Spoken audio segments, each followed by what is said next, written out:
ఇవాళ cinema hero Allu Arjun అరెస్ట్ని ఖండిస్తా ఉన్నాను. ఎందుకంటే నిజంగా అది ఆ సినిమా తొక్కిసలాట్లో చనిపోవడం అనేటువంటిది బాధాకరం. ప్రముఖులందరూ కూడా దిగ్భ్రాంతిని వ్యక్తం చేయడం జరిగింది. ఆయన బాధపడడం జరిగింది. ఇది ఎవరు ఊహించలేనటువంటి సంఘటన. ఇది ఒక మోటివ్తో చేసినటువంటిది కాదు, ఇంటెన్షనల్ కాదు. అది దురదృష్టవశాత్తు జరిగినటువంటి సంఘటన. దానికి ఈవేళ అల్లు అర్జున్ గారిని అరెస్ట్ చేసేటువంటి విధానం కూడా పోలీసుల తాలూకా వైఖరిని తప్పుపట్టడం జరుగుతూ ఉంది.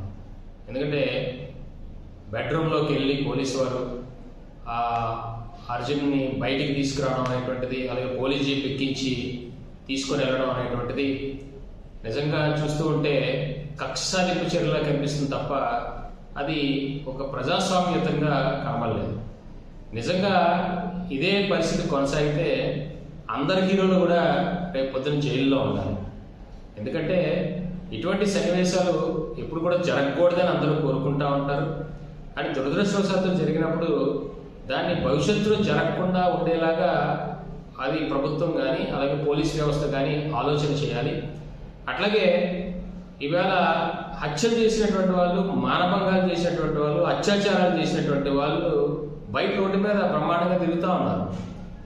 వాళ్ళ మీద కఠిన చర్యలు తీసుకునేటువంటి పరిస్థితి పోలీస్ యంత్రాంగం తీసుకురావాలి తప్ప ఊరికే ఇటువంటి కక్ష సాధింపు చర్యలు ప్రత్యేకంగా ఒక మనిషి మీద పెట్టుకోవడం అనేటువంటి సరైన విధానం కాదు. ఏదేమైనా ఇది అల్లు అర్జున్ అరెస్ట్ని తీవ్రంగా ఖండించడం జరుగుతూ ఉంది.